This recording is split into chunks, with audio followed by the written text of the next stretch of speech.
ডাকসু নির্বাচনের তৃতীয় দিনে ২২ প্রার্থী মনোনয়ন সংগ্রহ করেছেন। এ নিয়ে গত ৩ দিনে মোট মনোনয়নপত্র সংগ্রহ করলেন ৪২ জন।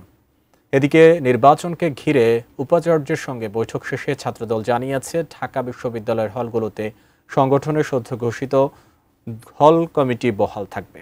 যদিও হলে আনুষ্ঠানিকভাবে কিভাবে ছাত্র রাজনীতি বন্ধ হবে তার কাঠামো চেয়েছে গণতান্ত্রিক ছাত্র সংসদ।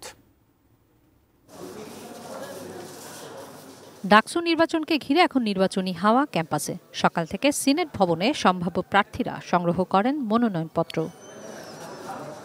এদিকে বিকেলে বিশ্ববিদ্যালয় উপাচার্য অধ্যাপক ডক্টর নিয়াজ আহমেদ খানের সঙ্গে দেখা করেন ছাত্রদল নেতারা। অভিযোগ করেন, ডাকসু নির্বাচনকে ঘিরে তড়িঘড়ি করে ভোটার তালিকা প্রকাশের। ছাত্রলীগের মতো ছাত্র শিবিরও সাংস্কৃতিক সংগঠনগুলোতে গুপ্ত দখলদারিত্ব চালাচ্ছে বলে অভিযোগ তোলেন। আমাদের সম্মানিত ভিসি স্যার সহ তারা সবাই এক বাক্যে স্বীকার করেছে, এই মব ক্রিয়েট থেকে শুরু করে সর্বশেষ যে বড় ধরনের প্রবলেমগুলো হচ্ছে তার পেছনে গুপ্ত রাজনীতি জড়িত। টিএসসি ভিত্তিক এবং হল ভিত্তিক বিভিন্ন সামাজিক ও সাংস্কৃতিক সংগঠন রয়েছে। কেউ যদি রাজনীতি ছাত্র সংগঠনের সাথে সম্পৃক্ত থাকে তাকে এখানে নেতৃত্বে নিয়ে আসা যাবে না। সরাসরি বলি, ইসলামী ছাত্র শিবির গুপ্ত রাজনীতি করে তাদের পরিচয় গোপন করে তারা ওইসব জায়গায় দখল করে নিচ্ছে।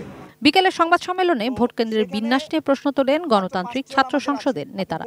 দাবি জানান ছাত্র রাজনীতির কাঠামো পরিবর্তনের। রোকেয়া হল, শামসুন্নাহর হল এবং সুফিয়া কামাল হল, এই তিনটা হলের ভোট কেন্দ্র করা হয়েছে টিএসসিতে। তিনটি হলে 14,141। টিএসসির মতো একটা ছোট জায়গায় 14,141টা ভোট সারাদিনে কাস্ট করা কোনোভাবেই সম্ভব না আমরা মনে করছি। সামনে ডাকসু আসছে, আমরা বলছি বিশ্ববিদ্যালয় প্রশাসনকে 1 স্টুডেন্ট 1 সিট পলিসিতে যাওয়ার জন্য, তাহলে আসলে এই ধরনের অপরাজনীতি আসার কোনো সুযোগ থাকবে না। এদিকে ডাকসুতে নারী ভোট কেন্দ্রের স্থান পরিবর্তন করা হবে না জানিয়ে প্রধান রিটার্নিং কর্মকর্তা জানান, আবাসিক অনাবাসিক সবার কথা চিন্তা করেই কেন্দ্র নির্ধারণ হয়েছে। শুক্র ও শনিবারও মনোনয়নপত্র সংগ্রহ করতে পারবেন প্রার্থীরা। কিশোর জাহান, এটিএন নিউজ, ঢাকা।